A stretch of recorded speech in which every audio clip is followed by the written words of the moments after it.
Sema tunamharibu yule azuiaye. Kuna mtu anazuia ndoa, kuna mtu anazuia biashara. Kwa taarifa yako, cha mtu huliwa na mtu. Shetani hana haja na nyota yako, ila akiipata anawapatia watu wake. Ndio maana kuna watu wana mali, wana pesa, lakini ile nyota, shetani si ni roho. Ile nyota haiwezi kufanyia kitu akiwa kama roho. Lazima mpatie mtu mwenye mwili kama wewe, mwanadamu kama wewe, ndio itamfaidi hapa duniani. Nanielewa? Cha mtu uliwa na mtu. Shetani ataiba, atatuma agent, wafanyabiashara wa miili na roho za watu. Ukisoma Ufunuo, akichukua nyota, ile nyotako anauza. Ndio maana mtu akienda kwa mganga hapewi pesa, anapatiwa nyota ya pesa. Umenielewa? Anapatiwa nyota ya pesa. So jiulize, hizo nyota zimetoka wapi? Ina mtu una nyota mingi. Kwa taarifa yako, watu wana nyota mingi, ndio maana kuna biashara. Ndio maana mtu mmoja anaweza kuwa na madhabahu mengi, mtu mmoja anaweza kuwa na spiritual spouses wengi, mtu mmoja anaweza kuwa ametolewa kafara mingi, kulingana na nyota zako na uzito wa nyota yako. Ndio maana kuna watu nyota zao pia kuibiwa imekuwa ngumu. Kuna watu nyota zao haziibiwi, ngumu, yani zina ulinzi. Yani Mungu amekataa na nyota zao. So watu kama wale waga wanavalishwa kitu ndani. Kuna jini, pepo, joka ama mtu anakuja na tupwa ndani. Kama vile ukilala usiku ukijisi uko na sleep paralysis, umekandamizwa, kimsingi ni mtu wako ndani amefungwa, ameshikwa. Na unajaribu kupigana na kilichoshika mtu wako ndani. Unajaribu kupigana naye rohoni na ni kwenye ndoto. Au move, you cannot talk. So kuna watu wako in sleep paralysis, wako in paralysis, not sleep paralysis. They in paralysis. Kuna roho imeingia ya mtu, inaweza kuwa alikufa kitambo ama ni mtu aliye hai. Roho imeingia ndani, imefunga mtu wake wa ndani. Imemfunga. So roho yake imefungiwa ndani. So anayetenda kazi si yule aliye ndani, ni yule aliyekuja kufunga mtu wake wa ndani. Na Biblia inasema mwili huu haufai kitu, roho ndio itiae uzima. So yule roho ambaye ametolewa kwa bahari ama roho ya mchawi ako hai, anakuja anaingia ndani. Akiingia ndani anafunga yule mtu wa ndani. Akimfunga anatenda kazi. Yaani kwa mfano unaitwa Alex. Unamwita mtu Alex, anaitika Alex, lakini si anaitika, wa ndani amefungwa. So amefungiwa akiwa ndani. Huyo ndo anazuia. So kuna watu wamezuiliwa ndani kwa ndani, na kuna watu wamezuiliwa nje. So hiyo ni somo letu la tutajaribu tulichambue polepole as we go. That's another way of paralysis. Paralysis si lazima tukue kwenye kitanda ulale. Kuna watu they in paralysis their entire life. Jana umefungiwa, they in bondage inside their own body. Mwili wako is a vessel, ni kama nyumba, panaweza kuishi vitu vingi. So kama roho yako, Biblia inasema mazoezi ya mwili yanafaa kidogo, lakini mazoezi ya rohoni yanafaa sana, maana yako na uzima wa sasa na ule ujao. Yani kama wewe hauombi, you become so little kwenye ulimwengu wa roho, ni rahisi wewe kufungwa. Ni rahisi wewe kufungwa ama kufunikwa. Shetani jina lake lingine anaitwa kerubi afunikae. Anaweza kukufunga. Wachawi anaweza kukufunga kama uombi, ama kama una maombi yale maombi dhaifu unaweza kufungwa. Anyway, so nitaanza na kifungu cha 2 wa Thessalonike wa pili chapter 2 verse 7. Inasema maana ile siri ya uasi hivi sasa inatenda kazi, lakini yupo azuiaye hata atakapoondolewa. Siri ya uasi inatenda kazi. Siri ya uasi inatenda kazi na itaendelea kutenda kazi, lakini yule azuiaye hata sasa, hata atakapoondolewa. Yani yule ambaye analeta uasi lazima aondolewe. Nani analeta uasi? Ndio apeleka kitabu cha Waefeso 2 kuanzia mstari wa 1 mpaka 10. Hapo inasema nanyi mlikuwa wafu kwa sababu ya makosa yenu na dhambi zenu ambazo mlizitenda zamani, kwa kuifuata kawaida ya ulimwengu huu na kwa kumfuata mkuu wa uwezo wa anga ambaye ni Shetani, yule roho atendaye kazi ndani ya wana wa kuasi. Unanipata? Ni roho anayetenda kazi ndani ya wana wa kuasi ambao ni wachawi. Ukiendelea kusoma hapo inasema sisi wote nasi tulienenda kati yao katika tamaa za mwili yetu, tulipoyatimiza mapenzi ya mwili na nia. Uchawi, it's the work of the flesh, ni mapenzi ya mwili. Nataka niwapeleke polepole nichanganye hizo vifungu. Nitaenda Galatians chapter 5 kuanzia 19 to 21. Inasema, basi matendo ya mwili ni dhahiri, ndiyo haya: uasherati, uchafu, ufisadi, ibada ya sanamu, uadui, ugomvi, wivu, hasira, fitina, uzushi, usuda, ulevi, ulafi na hayo mambo na uchawi. Nimesahau kusema uchawi na uchawi. I was coming to that. Basi matendo ya mwili ni dhahiri, ndiyo haya: uasherati, uchafu, ufisadi, ibada ya sanamu, uchawi, uadui, utasoma kwa wakati wako. So uchawi is the work of the flesh. That's the work of the flesh. So huyo ni mwana wa kuasi. Kuna roho inatenda kazi. Hao ndio wana wa kuasi. Kwenye familia kuna watu ndio custodians wa madhabahu za kwao, na kuna mtu huko lakini ex-boyfriend wako alikuwa custodian wa madhabahu ya kwao. In short, alizaliwa lakini alikuwa already mwana wa kuasi. Nataka naonyeshe kitu fulani hapo.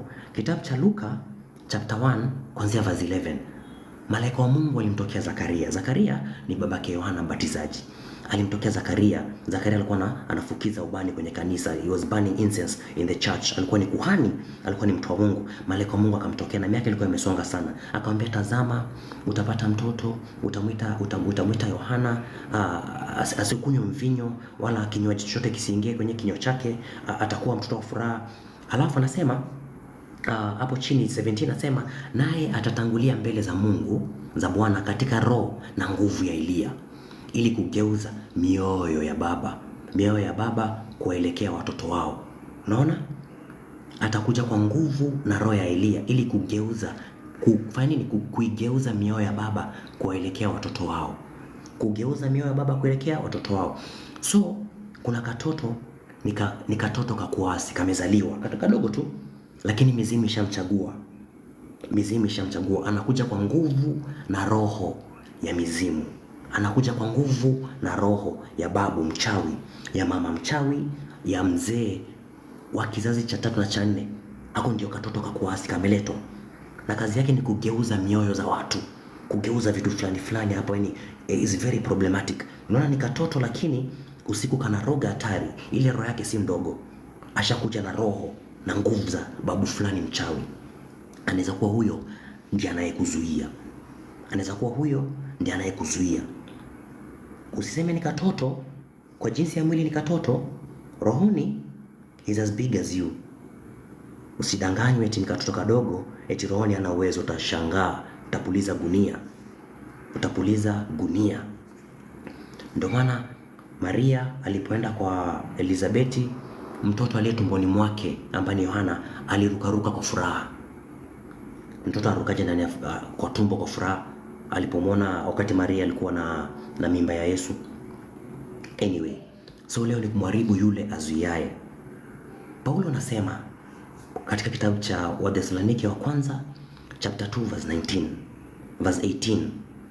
Wathesalonike wa kwanza 2:19 inasema, kwa maana tulitaka kuja kwenu, mimi Paulo, naam, mara ya kwanza na mara ya pili, lakini shetani akanizuia. Like I wanted to come to you Thessalonians, nilikuwa nataka sana kuja kwenu. Mara ya kwanza I tried, ya pili I tried, lakini shetani akanizuia. So kuna baraka yako ilikupasa kuja kwako mara ya kwanza. Kuna ndoa, kuna utajiri, maybe there is a car somewhere, marriage, biashara, promotion kazini. Ilitaka kuja kwako mara ya kwanza, mara ya pili, lakini shetani akanizuia. Sijui kwa nanaelewa? There are things that Mungu asha release. Atukuzwe Mungu. Ephesians, kitabu cha Efeso 1 chapter 3 chapter 1 verse 3 inasema, atukuzwe Mungu baba yetu Yesu Kristo, aliyetubariki sisi kwa baraka zote kwenye ulimwengu wa roho. Tumebarikiwa. So kuna baraka ilitaka kuachiliwa mara ya kwanza, mara ya pili, lakini shetani akazuia kwenye ulimwengu wa roho. Ndio maana tunapokuwa tunaomba, tunabomoa pia vizuizi. Anga. Na anga yetu iko divided into 3. Tumeona hapa kuna mkuu wa anga, yule mkuu wa anga, kuna wakuu wa anga. Kuna wakuu wanafanya kazi kwenye nchi. Nikamwona mnyama amezuka juu ya nchi. Alikuwa na pembe mbili kama mwanakondoo, lakini alipoongea aliongea kama joka. Unaona? So kuna kajamaa kamekuja in blood and flesh kama wewe tu, yani ulivyo. Yani ukimwangalia tabia kama za Alex, anakaa kama za Alex. Anaomba hivi, anakaa kama anaomba kama Alex, lakini akiongea hivi sauti yake ni kama ya mchawi, sauti yake ni kama ya ule joka. Na jamaa amekuja in blood and flesh hususan kukuzuia wewe. Palitokea mtu kutoka aliyetumwa na Mungu, jina lake ni Yohana. Yani Yohana alitumwa na Mungu, jina lake ni Yohana. Jina lake alitumwa, yani Mungu alituma mtu. Na huyo mtu akazaliwa kabisa, mamake anaitwa Elizabeti, babake ni Zakaria. Kama mtu kalizaliwa ile ametumwa na Mungu. So mtu akiwa kwenye roho pia ni mtu. Ndio maana bahari itaachilia wafu, kuzimu na mauti itaachilia wafu wapate kuhukumiwa. So ukifa, kuna watu wanafungwa kwenye bahari, na kuna watu wengine washafungwa kwenye bahari, washafungwa kuzimu, washawekwa kwenye mashimo ya uharibifu na wako hai. Lakini shetani anataka miili yao ili mapepo kuja kaa ndani, ili babu ule mchawi, yani wewe ni airport yao. So they leave the body. Wengine wanakuwa wenda wazimu. Unashangaa mwenda wazimu yuko tu, lakini roho yake ilishaenda. Kuna vitu vinaishi ndani yake. Ndio maana kuna wakati anaongea peke yake, unasema huyu amevuta bangi mingi. Hajavuta bangi. Jamaa anaona vitu kwenye ulimwengu wa roho. Kawaida mtu akichukuliwa vile, alafu mwili uachwe akiwa mwenda wazimu, uaga anaona vitu kwenye ulimwengu wa roho. Anaona vitu kwenye ulimwengu wa roho. Na kuna watu sasa roho imeenda, alafu ukaachiwa nafsi. Nafsi ndio una feel, mimi maisha yangu haendi vizuri. There is something I'm lacking. Miaka yangu inasonga, mbona sielewi? Miaka yangu inasonga, mbona sipati? Miaka yangu, yani nafsi yako iko hai, lakini roho ilishaenda.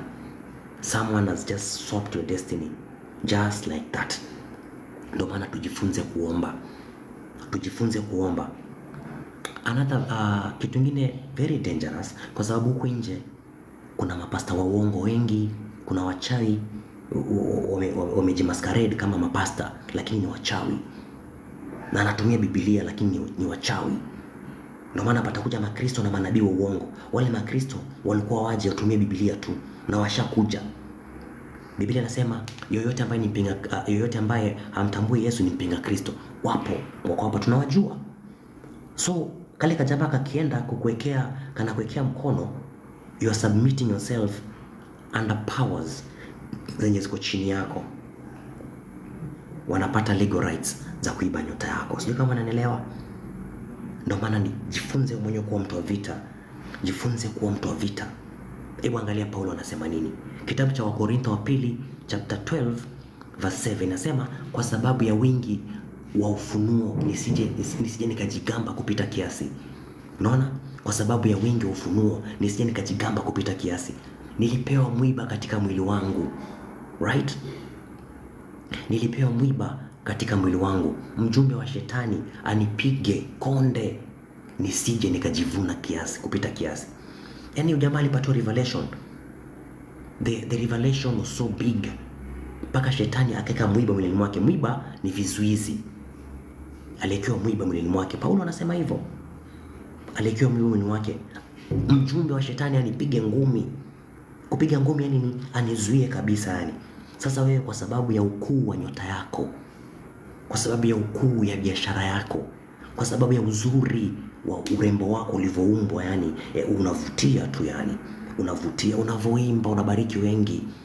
Biashara yako unavyoifanya, unavyopanga vitu zako, yani ndoa yako ilivyo vizuri, ukuu wa ndoa yako, anakuja naeka mwiba mwilini mwako, anakuzuia.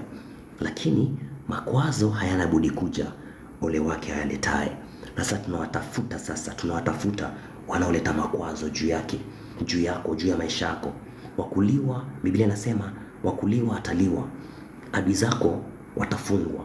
Aliyekuja kukuteka nyara naye atatekwa. Anayekuinda naye atawindwa.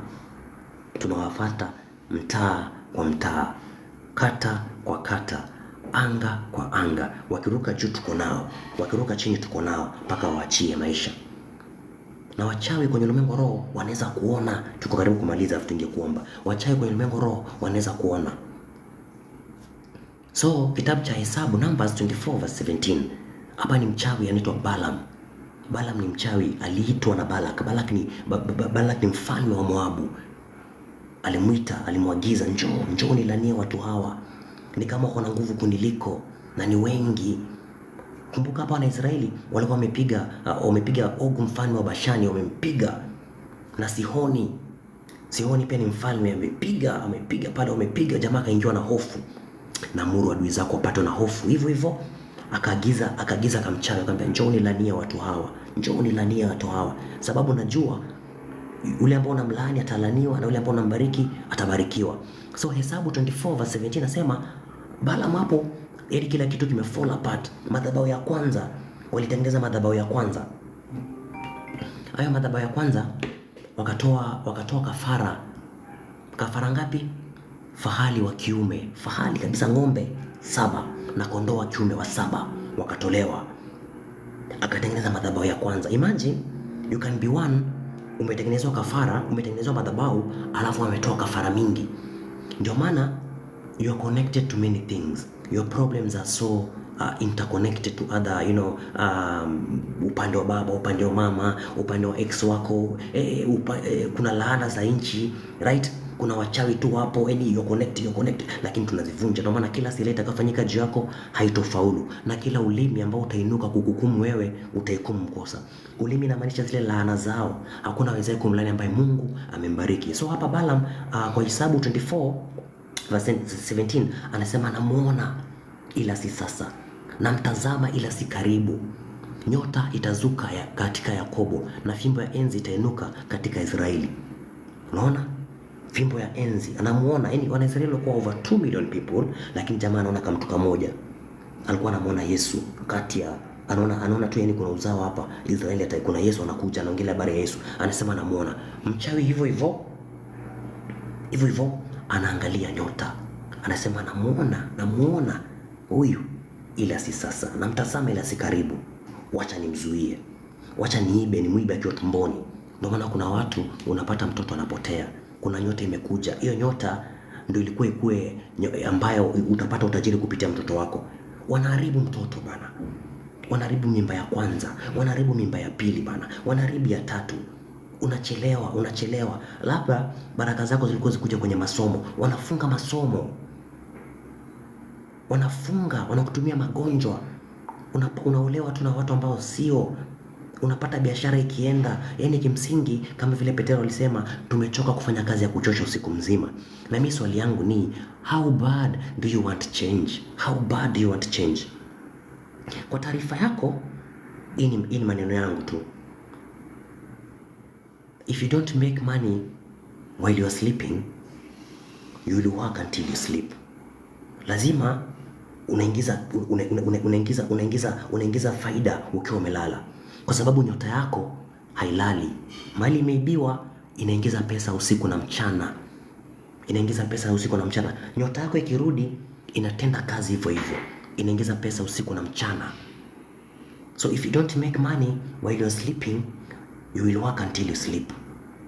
So ni wakati wa kuinuka mashujaa wa Bwana.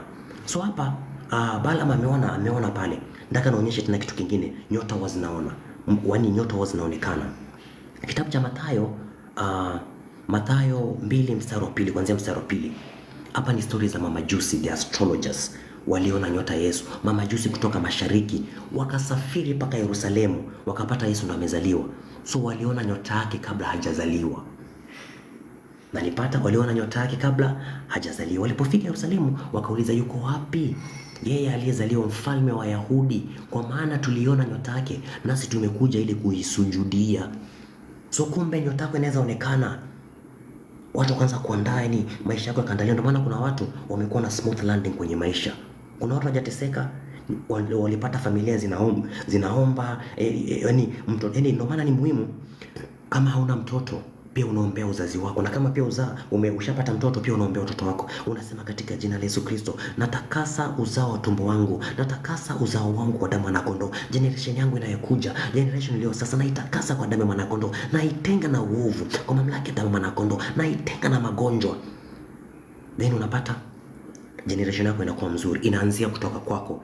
Baraka inaanzia kwa mtu mmoja, laana hivyo hivyo inaanzia pia kwa mtu mmoja. So waliona nyota ya Yesu.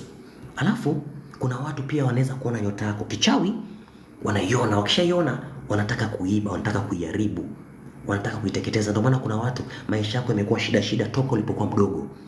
Okay? So kitabu cha Mathayo 2:8. Mathayo 2:16. Herode pia, ndipo Herode alipoona ya kuwa amefadhaika, amedhihakiwa na wale mamajusi. So aliwaambia mamajusi, nendeni mkamtafute huyo mtoto aliyezaliwa mfalme wa Yahudi, na mimi pia nataka kwenda kumsujudia. Lakini mamajusi, Roho Mtakatifu akamtokea mamajusi, hawakupitia ile njia. Herode alipoona ya kuwa amefadhaika na wale mamajusi, alighadhabika sana, akatuma watu akawaue watoto wote wa kiume katika Bethlehem. Yaani jamaa amekasirika kwa sababu anashangaa, mimi ndo mfalme, pamezaliwa mfalme mwingine, lazima nimuue. Malaika wa Mungu akamtokea Yusufu kwa ndoto. Hiyo ni kitabu cha Mathayo 2:8. Akamwambia, akawapeleka Bethlehem. Alimtokea babake Yesu, akamwambia watoke Bethlehem waende paka Misri, maana Herode amekusudia kumfanya nini? Kumuua Yesu. Sio kama unanielewa? Amekusudia kumuua Yesu. So nyota zinaonekana, na nyota zikionekana, kama hawatapiga mwili waue, wataiache mwili, alafu wanaiba nyota, alafu mwili unabaki panaye kwa vitu fulani. Ndio maana nashangaa kuna familia ya mateso na kuna familia wana pesa, they are very rich. Wengine wako hapa katikati, wastani, wako poa, lakini kuna vifo vya haraka, kuna vitu fulani vinatokea. Sometime kukuwa na pesa, kuna babu anaweza sema, mimi nataka generation yangu wawe matajiri, lakini katika huu utajiri nitakuwa natoa damu kila mwaka. Unanielewa? Ama nitakuwa natoa damu kupitia bibi zao. Yaani mtu akioa, huyo bibi anakufa. Ama mtu akipata mtoto lazima katoto kakufe kwa hiyo generation. Lakini wana pesa, wana magari, ni matajiri, wana makampuni, wale pia lazima wajifunze kuomba. Lazima yani kimsingi, yani hapa is total takeover. Ni total takeover. Mungu anakwambia mahali utakapokanyaga na wayo ya miguu yako utapamiliki. Yani mahali ulipo, yani unafaa kupa. If you look around, abundance is surrounding you. Unaangalia ni kuna utajiri left, kuna utajiri kulia, kuna watu na magari, kuna watu wako sawa, wanaishi kwenye manyumba mazuri. It's your birthright. Unafaa upamiliki, unafaa umiliki gari, unafaa umiliki amani, unafaa umiliki, yani total takeover. Lakini lazima ujifunze kupigana vita. Lazima ukuwe mtu wa vita. Usitarajie eti siku moja Mungu atashuka kwambie, ewe mtoto wangu nimekuja nikakuwekea pesa chini ya kitanda, nenda uangalie. Uongo. Haitatokea hivyo. Lazima ujifunze kupigana. Paulo anakuambia kabisa, nimepigana vita vilivyo vizuri, mwendo nimeumaliza, imani nimeilinda. Imani nimeilinda. Amelinda imani vipi? Anasema kwa jinsi ya damu na nyama, analishindana na hayawani wa Efeso kwa jinsi ya damu na nyama. Yaani alikuwa mtu wa vita. Jamani, alikuwa mtu wa vita. Lakini sisi tumefundishwa, unajua, zote ziliishia msalabani. Ndio, ziliishia msalabani, lakini Yesu na sisi ni wamoja. Alikuja kutuonyesha jinsi ya kupigana. If you ask yourself, yote iliishia msalabani, which is good. Lakini wanaopigana ndo wanapata. Yaani kama vile Yesu tu, yani mwana wa Adamu alidhihirishwa ili azivunje kazi za ibilisi. Sisi ndio wana wa Adamu. Yaani Mungu alikaa mbinguni akaona something is missing. Agenda ya Mungu kuumba wanadamu ni kumiliki dunia. Shetani anajiita Mungu ulimwengu huu, ambao ndani yao Mungu ulimwengu huu amepofusha fikra, anajiita Mungu ulimwengu huu. Ndio maana alimpandisha Yesu kwenye mlima, akamwambia jirushe, imeandikwa. Shetani anajua maandiko, imeandikwa. Atakuagizia malaika zake wakuinue usijikwaa, yani imeandikwa. Unanipata? Imeandikwa. Yesu akamwambia, hatufanye kazi hivyo. Hatufanye kazi hivyo. Hata kama unajua, hata kama imeandikwa sivyo unavyosema wewe, sitakuabudu kabisa. So kumbe kuna milki tunafaa tupate, ila kimungu Mungu. Wewe jiulize, kama mtu leo kanaenda kwa mchawi, kesho kanapata mali, alafu wewe uko hapo unasema Bwana atatenda, Bwana atatenda kwa wakati. Bwana atatenda ile siku utaamua kuomba sasa, kuvaa mamlaka. Yesu anawaambia wanafunzi wake, baadhi yenu shetani amekusudia kuwapepeta kama ngano. Yaani kupepetwa kupo, kilalalala hivi unapepetwa.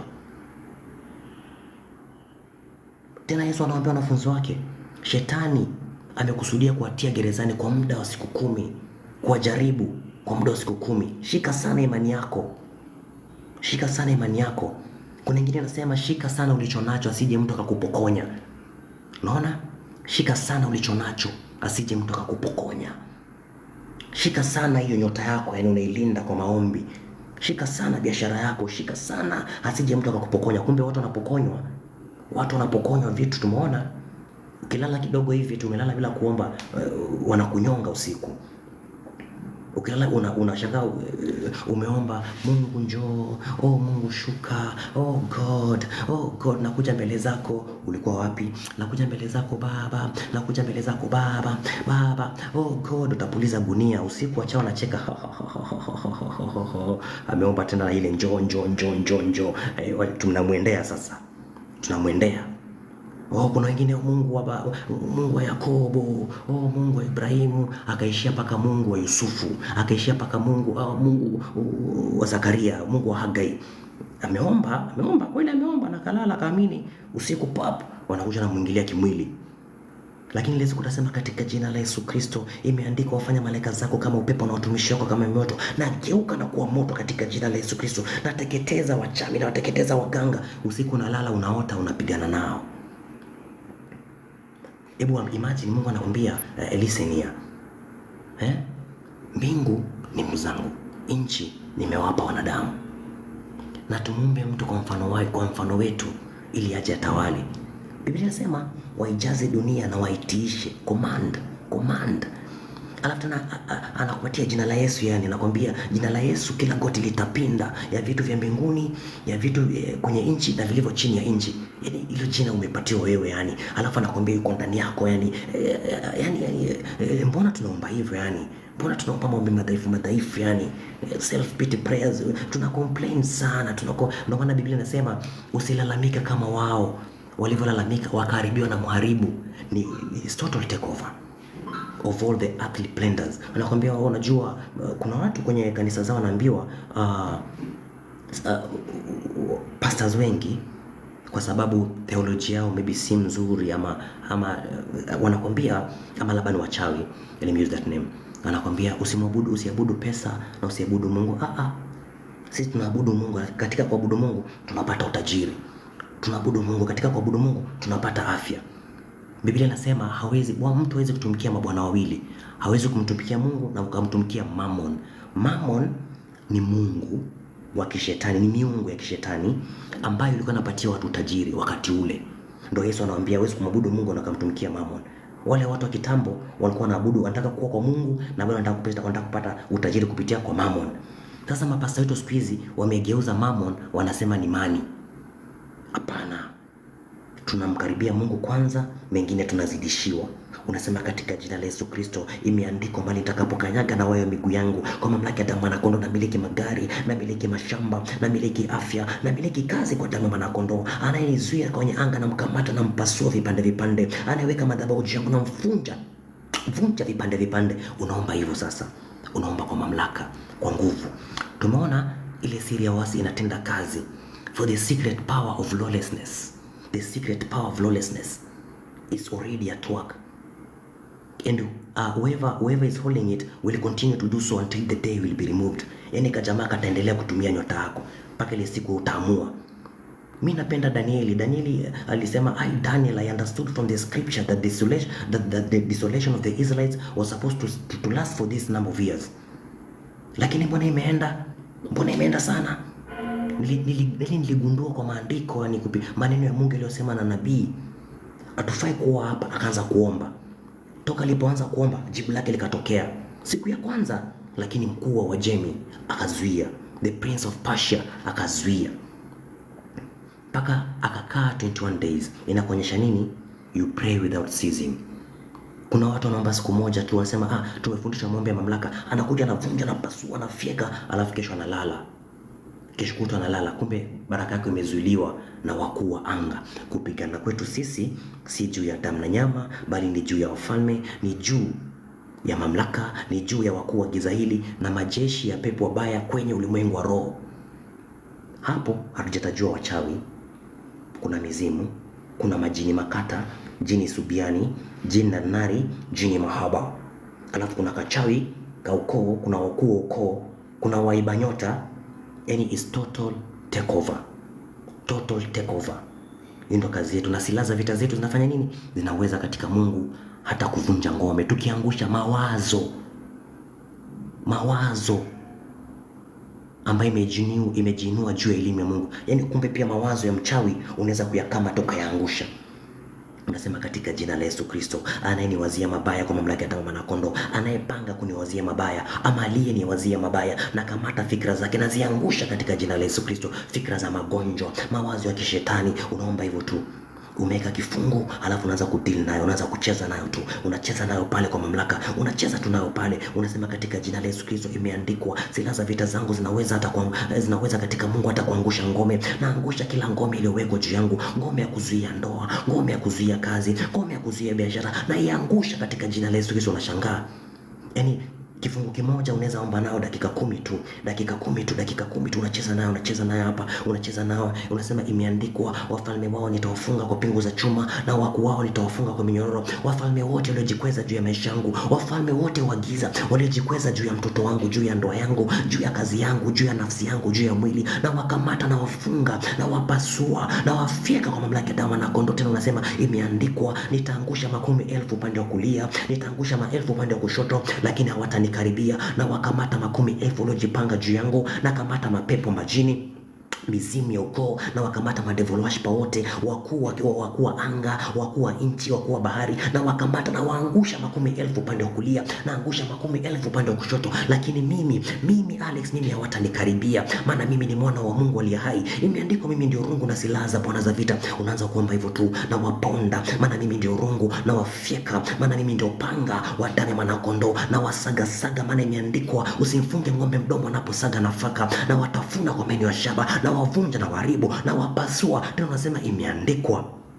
Yani unacheza na maandiko tu, unacheza na maandiko. Shetani lazima umshinde kwa maarifa. Ni maarifa mbinguni. Unawashinda kwa maarifa. Wale wanatenda kazi kama baba yao Ibilisi, wanatenda kazi kama baba yao Ibilisi. Unacheza nao tu kwenye ulimwengu wa roho. Unasema katika jina la Yesu Kristo, imeandikwa, yule akitia mali pasiri pa Bwana amefichwa chini ya uvuli wa mbawa yake. Kwa mamlaka ya damu na kondoo, Baba najificha chini ya uvuli wa mbawa yako. Naficha mtoto wangu Baba kwa damu na kondoo. Imeandikwa, sitakufa mimi bali nitaishi. Baba naamuru chochote ambacho kimekuja kiniangamize, na kivunja vipande kwa mamlaka ya damu na kondoo. Unaomba hivyo tu, pole, na si lazima ushout. Neno la Mungu li hai, ni likali kuliko upanga unaokata kuili, linachoma hata kuzitawanya nafsi na roho. Inatawanya nafsi na roho. Ni jepesi hata kujua makusudi ya moyo. Unaweza kuomba pole tu katika jina la Yesu Kristo, na wakamata mapepo yaliyotuma kunichunguza mimi kwenye ulimwengu wa roho, na ikamata katika jina la Yesu, nazisambaratisha kwa damu ya kondoo. Imeandikwa, ulituma neno kuwaponya watu wake na kuwatoa kwenye maangamizi. Nami nalituma neno sasa kama mwana wa Mungu, nalituma neno, natoka kwenye maangamizi yao, natoka kwenye kafara zao kwa damu ya kondoo. Imeandikwa, toka kati yao, toka kwenye hema za uharibifu, usije ukaangamia kwenye uovu wao. Baba, natoka katika kila hema ya ukoo ya magonjwa, natoka katika kila hema kwa mamlaka ya damu, najitenga nao. Unaomba tu pole tu kwa wakati wako. Yani ipaka inakuwa fun. Inafika mahali ulikuwa unaomba dakika 10, unapata unaomba dakika 20, 30. Na kuna watu wakiingia kwenye haya maombi kunakuwa na vizuizi, wanashindwa kuomba. So kwa taarifa yako, ukishajitakasa kwa damu, anasema najitakasa kwa damu ya mwana kondoo, naomba msamaha, natakasa anga, natakasa mwili wangu, natakasa nafsi. Hapo unasema navaa mamlaka. Naondoa kila kizuizi cha maombi. Naamuru malaika wa Mungu akae pamoja nami kwenye maombi, apasue yote anayezuia kwenye anga, kwenye nchi, kwenye bahari, na wasambaratisha. Nasababisha moto, nageuza eneo hili na kuwa moto, nageuza maombi yangu yanakuwa moto. Yaani sisi tuna uwezo kugeuza. Biblia inasema ndipo Mungu akageuza umateka wa Ayubu. Ayubu alipoombea rafiki zake, naye Mungu akambariki Ayubu, na mwisho wa Ayubu kakuwa bora kuliko mwanzo. Yaani Mungu akageuza umateka. Sema katika jina la Yesu Kristo, umateka wa kuzuia ndoa, umateka wa kuzuia maombi, na geuza.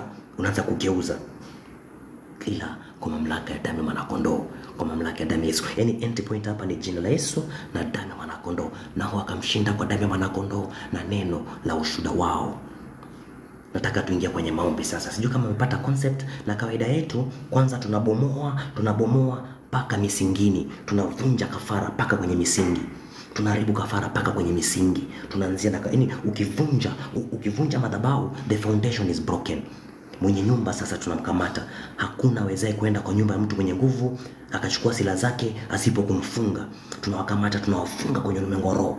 Unasema kwa mamlaka ya damu ya mwanakondoo, aliyekuja kuiba nyota, na mkamata na mfunga katika jina la Yesu Kristo. Na vunja kila madhabahu yao, na pasua kwa mamlaka ya damu ya mwanakondoo. Anayezuia baraka zangu kwenye ulimwengu wa roho, na kukamata na kufyeka kwa damu ya mwanakondoo. Nataka tuingie kwenye maombi. Sema najitakasa kwa damu ya Yesu, najitakasa kwa damu ya mwanakondoo, najitakasa kwa damu ya Yesu, najitakasa kwa damu ya mwanakondoo. Unaanza kujitakasa. Sema natakasa anga yangu, natakasa mwili wangu, natakasa nafsi yangu, natakasa roho yangu, natakasa maombi yangu, natakasa nyumba yangu. Kama una mtoto unamtakasa, yaani unatakasa kila kitu kwenye Torati utakaswa kwa damu, na pasipo damu hakuna ondoleo. Sema naomba msamaha kwa damu ya mwanakondoo, naomba msamaha kwa yale nimeyafanya kwa kujua na pasipo kujua, naomba msamaha kwa ajili ya mtoto wangu, naomba msamaha kwa ajili ya mwili wangu, kwa ajili ya nafsi, kwa ajili ya roho yangu, naomba msamaha kwa damu ya mwanakondoo. Imeandikwa. Unaanza kusema imeandikwa, nikuja nisemezane na wewe, japokuwa dhambi zangu zimekuwa nyekundu, Baba utazifanya nyeupe Baba kama theluji. Baba naomba msamaha kwa damu ya mwanakondoo, naomba msamaha kwa damu ya Yesu. Ukiomba msamaha sasa, ushaomba msamaha, umejitakasa, unaanza kusema mimi ni mwana wa Mungu aliye hai, mimi ni mtenda kazi pamoja na Kristo. Imeandikwa, nimepewa mamlaka. Sasa unaanza kujiweka kivita. Sasa ufalme wa Mungu haujajengwa kwa maneno, imeandikwa. Ufalme wa Mungu umejengwa kwa nguvu. Unasema navaa nguvu, navaa mamlaka kama mwana wa Mungu, navaa ujasusi katika jina la Yesu Kristo, maana mimi ni mtenda kazi pamoja na Mungu. Mimi ndio rungu na silaha zake za vita kwa damu ya mwanakondoo. Imeandikwa, mtu mmoja atapiga maelfu kama vile Mungu anatupigania kama alivyoahidi. Katika jina la Yesu Kristo navaa mamlaka. Imeandikwa, mimi ni mtawala juu ya anga, juu ya nchi na juu ya bahari. Nazikamata kwa damu ya Yesu, nazifunga.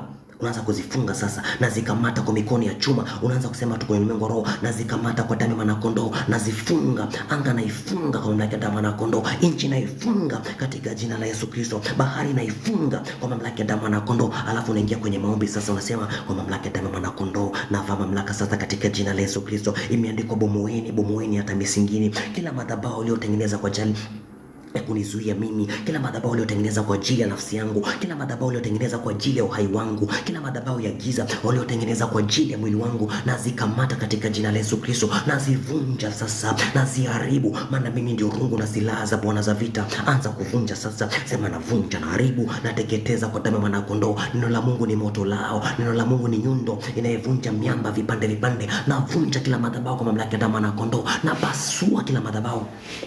Anza kupasua sasa. Sema navunja, naharibu, nateketeza vipande vipande katika jina la Yesu Kristo. Yule anayekuja kusumbua maisha yangu, yule anayekuja na madhabahu yake juu ya ndoa yangu, yule anayekuja na madhabahu yake juu ya biashara yangu, yule anayekuja na madhabahu yake, namkamata katika jina la Yesu Kristo, nambomoa, navunja kila madhabahu, nazisambaratisha kwa damu ya mwanakondoo, naziharibu katika jina la Yesu Kristo, nazibomoa, naziponda, naachilia moto kwenye ulimwengu wa roho. Anza kuachilia moto sasa, anza kuachilia radi. Sema navaa mamlaka katika jina la Yesu Kristo. Mimi ndio rungu na silaha za Bwana za vita. Naachilia moto katika kila madhabahu Jehova, madhabahu za upande wa kina baba nazivunja vipande vipande, madhabahu za upande wa kina mama nazipasua vipande vipande leo na sasa hivi, nazisambaratisha sasa, nazifyeka katika jina la Yesu Kristo, naziharibu kwa mamlaka ya damu ya mwanakondoo. Anza kuvunja sasa, anza kuponda katika jina la Yesu Kristo. Sema navaa mamlaka leo na sasa hivi, naziharibu kwa mamlaka ya damu ya mwanakondoo. Anza kuziharibu sasa kwa damu ya mwanakondoo, kwa damu ya mwanakondoo. Navaa mamlaka sasa katika jina la Yesu Kristo, navaa mamlaka kwa damu ya mwanakondoo. Navunja kila madhabahu baba za ukoo, napasua kila madhabahu ya kukosa mchumba, napasua kila madhabahu iliyotengeneza ya mimi kufa kifo cha haraka. Napasua kila madhabahu inayosumbua, madhabahu za wachawi, madhabahu za ukuu, madhabahu za wafalme wa giza, madhabahu za wenye mamlaka, nazikamata katika jina la Yesu Kristo. Naziponda, nazifyeka, naziteketeza, naziharibu, nazivunja vipande vipande katika jina la Yesu Kristo. Anza kuvunja kwa mamlaka, kwa damu ya mwanakondoo. Wewe ndio rungu na silaha za Bwana za vita. Wewe ni mtenda kazi pamoja na Kristo. Usiogope. Haujapokea roho ya utumwa iletaye hofu, bali umepokea roho ya kufanyika kuwa mwana, ambayo kwayo utalia Abba Father. Sema katika jina la Yesu Kristo, imeandikwa, hatimaye kuwa hodari katika Bwana na katika uwezo wa nguvu zake. Baba, nafaa uwezo wa Mungu, nafaa uwezo wa Roho Mtakatifu. Na kamata kila anga, na vunja kila madhabahu juu ya anga, na saga kila madhabahu juu ya ardhi, na pasua katika jina la Yesu Kristo. Endelea kupasua, endelea kufyeka, endelea kuharibu, endelea kuzisaga.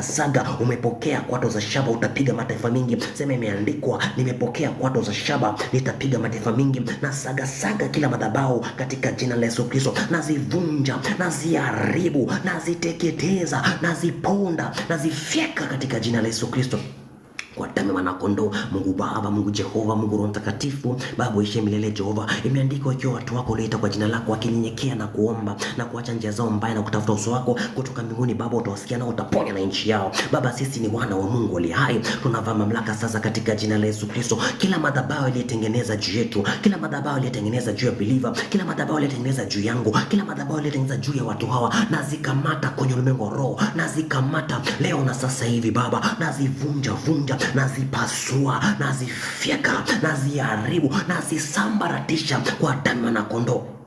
Endelea kuvunja katika jina la Yesu Kristo. Sema navunja, na achilia moto, nazipasua, nazifyeka katika jina la Yesu Kristo. Imeandikwa, usimfunge ng'ombe mdomo anaposaga nafaka. Imeandikwa, nimepatiwa kwato za shaba, nitapiga mataifa mingi. Imeandikwa, mimi ni chombo kipya kikali chenye meno, nitavunja milima, nitasaga vilima, nazo zitakuwa kama makapi. Na kusanya kila madhabahu, na kusanya sasa kila madhabahu za wakuu wa nchi, madhabahu za wakuu wa anga, madhabahu za wachawi walionizunguka, madhabahu za waganga wa kienyeji, madhabahu katika jina la Yesu Kristo, madhabahu za upande wa kina baba, madhabahu za upande wa kina mama, nazivunja, naziharibu. Kila altar za kishetani nazikamata, every satanic altars nazikamata kwa damu ya mwanakondoo, naziharibu, nazivunja kwa mamlaka ya damu ya mwanakondoo. Anza kuvunja, ukiharibu anza kuteketeza sasa. Sema naachilia moto, naachilia radi kwenye ulimwengu wa roho, naziharibu, nazivunja kwa mamlaka ya damu ya mwanakondoo, nazipasua katika jina la Yesu Kristo kwa mamlaka damu ya mwanakondoo. Endelea kupasua tu madhabahu sasa. Sema nakamata fikra zao, anayepanga kujenga madhabahu na mkamata na mfyeka katika jina la Yesu Kristo. Aliyepanga kunijengea madhabahu ama aliyetengeneza madhabahu na mkamata na fikra zake, na vunja mawazo yake ya madhabahu na yapasua vipande katika jina la Yesu Kristo. Tena unasema imeandikwa, Bwana umenitangulia, umesawazisha milima. Yoyote alinitangulia kujenga madhabahu na mkamata na msawazisha na madhabahu yake. Yoyote alinitangulia kuniwekea madhabahu ya magonjwa na mkamata na mvunja na madhabahu yake kwa damu ya mwanakondoo. Imeandikwa, silaha za vita zetu zinaweza katika Mungu hata kuvunja ngome. Na vunja kila ngome ya madhabahu iliyotengeneza kwa ajili yangu, na yapasua leo na sasa hivi, na zisambaratisha kwa damu ya mwanakondoo. Madhabahu za nchi inayonizuia nisimiliki, madhabahu za wachawi wa ukoo, madhabahu za wakuu wa eneo, madhabahu za wenye mamlaka juu ya pesa, madhabahu za wenye mamlaka juu ya afya, na zikamata na zivunja katika jina la Yesu Kristo. Nazikamata, nazifyeka, nazisambaratisha kwa damu ya mwanakondoo na uwezo wa Yesu aliye hai. Nataka sasa tuwakamate wale wakuu, tuwakamate sasa. Hapo ndo vita yetu iko sasa, tusharibu madhabahu yao. Unasema imeandikwa katika jina la Yesu Kristo, wafalme wao nitawafunga kwa pingu za chuma, na wakuu wao nitawafunga kwa minyororo katika jina la Yesu Kristo. Baba, nakamata wakuu wao, na wakamata wachawi, na wakamata waganga, nakamata kila jini, nakamata kila pepo na wakala wote wa kuzimu, majeshi ya wafu na yakamata, majeshi wa ukoo na yakamata, wakuu wa anga, wakuu wa bahari wanaofuatilia maisha yangu na wakamata wote katika jina la Yesu Kristo, na wafunga. Anza kuwafunga, maana imeandikwa, chochote utakachofunga duniani kimefungwa na mbinguni. Unawafunga hapa duniani na unawafunga rohoni. Sema na washambulia wakuu waliojipanga kushindana na mimi, na washambulia na wafunga. Wakuu waliopanga kuzuia ndoa yangu, na washambulia na wafunga. Wakuu wanaotoa kafara kuharibu maisha yangu, na wakamata na wafunga leo na sasa hivi. Anza kuwafunga sasa. Sema na wafuata mahali walipo, maana mkono wa Bwana si mfupi hata ukashindwa kuokoa. Na wafuata na mkono wa haki wa Bwana. na wafunga. Anza kuwafunga sasa, anza kuwafunga. Auaye kwa upanga lazima leo atakufa kwa upanga wake. Anza kuwafunga, sema katika jina la Yesu Kristo. Wenye nguvu wote waliozuia maisha yangu na wakamata na wafunga kwa mamlaka ya damu na kondoo. Anza kuwakamata ukiwafunga, anza kuwakamata ukiwafunga, moja baada ya moja. Sema na wakamata na wafunga, na wakamata na wafunga. Wafalme wa giza na wakamata na wafunga. Wenye mamlaka juu ya anga na wakamata na wafunga. Wachawi wa ukoo na wakamata na wafunga. Mapasta wa kishetani wanaotumia nyota yangu na wakamata na wafunga. Aliyechukua nyota yangu akapata utajiri juu yake na wakamata na wafunga. Sasa anza kuwafunga, anza kuwafunga kwa mamlaka ya damu na kondoo. Ukiwafunga tena, ukishawafunga unaweza sema katika jina la Yesu Kristo, na mtuma malaika wa Mungu awafunge sasa, awafunge kama vile alivyomfunga shetani, na mimi nawafunga katika jina la Yesu Kristo. Ukiwafunga sasa, tunataka kuchukua silaha sasa, tunataka kuchukua bidhaa zake, zile bidhaa za nyota aliyoiba tunataka tuzichukue. Imeandikwa, tazama leo ndio ile siku aliyofanya Bwana ambayo adui wako ataletwa chini ya miguu yako, utamtenda kama unavyotaka wewe. Ushamfunga adui yako chini ya miguu yako. Sema katika jina la Yesu Kristo, navaa mamlaka tena kwa damu ya mwana kondoo. Hawa niliwafunga na wote katika jina la Yesu, na wakamata katika jina la Yesu, na watundika na wapasua na wafyeka na washusha pande za mwisho za shimo na watahayarisha. Maana imeandikwa, ashindanaye na Bwana atapondopondo kutoka mbinguni, Bwana ataachilia radi. Nami nasema katika jina la Yesu Kristo, anayeshindana na mimi na mponda ponda kutoka mbinguni, na achilia radi, na mteketeza, na mpasua, na mfyeka. Maana imeandikwa, Mungu ni mtu wa vita, jina lake ni Yehova. Imeandikwa, Mungu anajibu kwa moto, nami nawajibu kwa moto lao, na wateketeza sasa, na wageuza wanakuwa kama majivu chini ya nchi, na wageuza wanakuwa kama matope ya baharini, na wageuza. Anza sasa kuomba, anza kuomba sasa. Sema naachilia moto, maana imeandikwa, shindana na Bwana atapondopondo kutoka mbinguni, Bwana ataachilia radi. Nami naamuru kuanzia leo, yoyote anayeshindana na mimi na waponda ponda kwa moto lao, na waponda ponda katika jina la Yesu Kristo. Yule roho aliyekuja kunichelewesha kwenye maisha, yule roho aliyekuja kunifunga, yule roho aliyetumwa, mwanadamu asiye na mwili aliyetumwa, majeshi ya hofu aliyetumwa, na mfyeka na mponda katika jina la Yesu Kristo. Anayechukua umbo la mnyama na mkamata, aliyechukua umbo la simba na mkamata, aliyechukua umbo la ng'ombe na mkamata, aliyechukua umbo la nyoka na mkamata kwenye ulimwengu roho, na mfyeka na mpasua na mtahayarisha katika jina la Yesu Kristo. Anza kuwaponda sasa, anza kuwatayarisha, anza kuwafyekelea mbali, anza kuwavunja vipande, anza kuwapasua kwa moto lao, anza kuachilia radi kwenye ulimwengu roho, anza kuachilia moto katika jina la Yesu Kristo. Sema naachilia moto. Imeandikwa, teta na wanaoteta nami nateta nao. Adui wangu na mtesi wangu nateta naye, maana imeandikwa, ni haki yangu lipiziwa kisasi kwa wale wanitesao, na wakusanya wote walionitesa, na waponda na wavunja na wapasua na wafyeka na wateketeza katika jina la Yesu Kristo. Endelea kuachilia moto, endelea kuachilia radi. Kumbuka maneno yako yana uzima na maneno yako yana mauti. Sema katika jina la Yesu Kristo, na achilia mauti ya moto juu yao, na achilia mauti katika jina la Yesu Kristo. Alitaka nife kabla sijapata mchumba, nami naachilia moto katika jina la Yesu, namteketeza sasa. Alitaka nife kwa magonjwa, nami namkamata kwenye mwengo roho, namteketeza katika jina la Yesu Kristo. Alitaka nife kwa hofu, alitaka nife kifo cha adabu cha madharau, namkamata kwenye mwengo roho, namvunja, namfyeka, namteketeza leo na sasa hivi. Namshambulia sasa kwa mamlaka ya damu na kondoo, nateta naye, napigana naye. Imeandikwa, aliyefanya chuki na hasira juu yangu ataibika na kutayarika, anayeshindana na mimi atakuwa sio kitu tena. Na wakamata wote wanaoshindana na ndoa yangu, na wakamata wote wanaoshindana na afya yangu, na wakamata wote, na watahayarisha, na wapasua, na wafyeka, na wavunja vipande kwa damu ya mwanakondoo. Mungu Baba, Mungu Jehova, Mungu Roho Mtakatifu, Baba uishi milele. Tunavaa mamlaka tena kwa damu ya mwanakondoo. Tunavaa mamlaka leo na sasa hivi Baba. Anayezuia maisha ya watu anamkamata kwenye ulimwengu wa roho na mfunga katika jina la Yesu Kristo. Maana imeandikwa, wafalme wao tutawafunga kwa pingu za chuma, na wakuu wao tutawafunga kwa minyororo. Imeandikwa, chochote ambacho tutafunga duniani basi kimefungwa na mbinguni katika jina la Yesu Kristo. Na washambulia Baba walio chini ya bahari, na washambulia waganga wa kienyeji, mizimu ya ukoo, majini makata, majini mahaba, majini subiani, wanadamu wachawi walio kwenye mwili na wasio na mwili, waliobadilisha roho za watu wakaanza kutenda kazi kufanya mapenzi ya ibilisi. Nami na washambulia sasa, na wafunga anayezuia watu hawa Baba wasipate utajiri, anayezuia watu hao wasimiliki kwenye ulimwengu roho, na wakamata na wafunga leo na sasa hivi, na wapasua na wafyeka na wateketeza kwa damu na kondoo, na wavunja na waharibu na wavunja vipande kwa damu na kondoo. Maana imeandikwa tunayaweza yote katika yule atutie nguvu, nami nawashambulia katika yule anitie nguvu. Imeandikwa ikiwa Mungu yupo pamoja nasi, ni nani aliye juu yetu? Yoyote aliyejikweza juu ya maisha yetu na mkamata na mfunga. Yoyote aliyejikweza juu ya watu hawa na mkamata na mfunga, na mteketeza sasa, na mponda na mdondosha na mvunja katika jina la Yesu Kristo na uwezo wa Yesu ali hai. Nataka sasa tupige kila replica. Kuna Biblia imesema patatokea manabii na makristo uongo. Kuna uwezekano kuna kama mtu tu kanataka kuchukua nafasi yako, kanakuja kama wewe. Biblia inasema palitokea mnyama juu ya nchi, alikuwa na pembe mbili kama mwanakondoo, lakini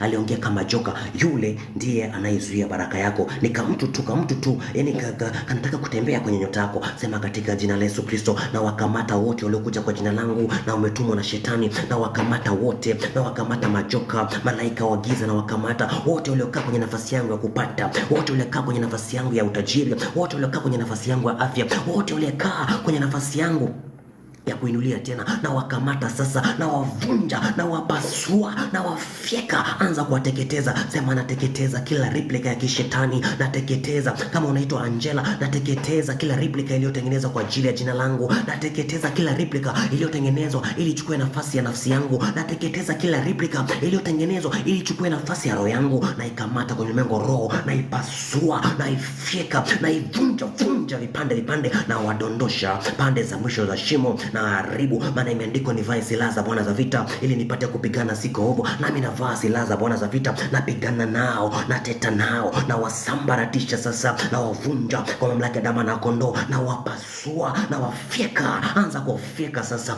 Vaa silaha za Bwana za vita. Sema navaa kigao na ngao, natoa upanga rohoni, na wapasua. Neno lako ni moto lao, na wateketeza. Neno lako ni nyundo inayevunja miamba vipande, na waponda vipande. Anza kuwaponda sasa kwa mamlaka ya damu na kondoo. Mungu Baba, Mungu Jehova, Mungu Roho Mtakatifu, Baba ushemile. Baba nakusanya Jehova, nakusanya kila kopi iliyotolewa juu ya watu hawa, kila mwanadamu aliye na mwili aliyetumwa na shetani, na wakamata kwenye ulimwengu roho. Maana imeandikwa patatokea manabii na makristo uongo. Yoyote aliyejikweza juu ya maisha yangu, aliyekuja na jina langu ile sio mimi, aliyekuja na nafsi yangu ile si mimi, aliyekuja na roho yangu ile si mimi, na mkamata kwenye ulimwengu roho, na mvunja na mpasua na mfyeka na mteketeza na muharibu na mfuta. Anza kuwafuta. Sema na wafuta kwenye ulimwengu wa damu na nyama, na wafuta kwenye ulimwengu wa roho katika jina la Yesu Kristo. Maana imeandikwa Mungu ni roho, na palipo roho wa Mungu pana uhuru. Yoyote anayezuia uhuru wangu, amekuja kuchukua nafasi yangu, na mfuta katika jina la Yesu Kristo, na mfuta kwa mamlaka ya damu na kondoo. Anza kuwapiga sasa. Analeta uasi juu ya maisha yangu. Sema kwa mamlaka ya damu na kondoo, aliyeleta uasi juu ya maisha yangu, amekuja kama mimi ila si mimi, na mkamata na mpasua. Kwa mamlaka ya damu na kondoo, wamekuja kwa jina langu ila si mimi, na wakamata na wapasua katika jina la Yesu Kristo. Wanatumia nyota yangu ila si mimi, na wakamata na wapasua leo na sasa hivi. Anza kuwakamata ukiwapasua kwa mamlaka ya damu na kondoo. Anza kuwavunja sasa. Anza kuvunja kwa mamlaka ya damu na kondoo. Mungu Baba, Mungu Jehova, Mungu Roho Mtakatifu. Baba, imeandikwa malaika wa Mungu hufanya matuo kuwalinda wale na kuabudu. Imeandikwa je, hao sio roho wanaohudumia wote watakaorithi ufalme? Baba, sisi ndio warithi wa ufalme. Natuma malaika sasa katika kila kitengo. Natuma malaika kwenye anga, natuma malaika juu ya bahari, natuma malaika wa Mungu juu ya nchi katika jina apasue yoyote aliyekuja na majina za watu hawa, apasue kila madhabahu iliyotengenezwa kwa ajili ya watu hawa, avunje vipande, apasue kila kafara, aharibu kila matambiko na kila maagano, azivunje kwa mamlaka ya damu na kondoo. Anza kufyeka sasa. Anza kuachilia moto. Sema kwa mamlaka ya damu na kondoo, kila replica iliyotengenezwa kwa ajili yangu, kila anga ya giza iliyotengenezwa kunizuia, na ikamata. Kila nafsi iliyotengenezwa kwa mfano wangu, na ikamata na ivunja vipande. Kila roho iliyotumwa kutoka kwenye mashimo ya uharibifu, na ikamata na ipasua katika jina la Yesu Kristo. Anza kuvunja, anza kupasua, anza kufyeka, anza kuteketeza katika jina la Yesu Kristo na uwezo wa Yesu ali hai. Nataka tupige mikataba yao, nataka tuvunje mikataba yao. Ametengeneza mikataba, huyu mtu atapata mchumba. Ametengeneza mikataba, huyu mtu atafanya kazi ya kuchosha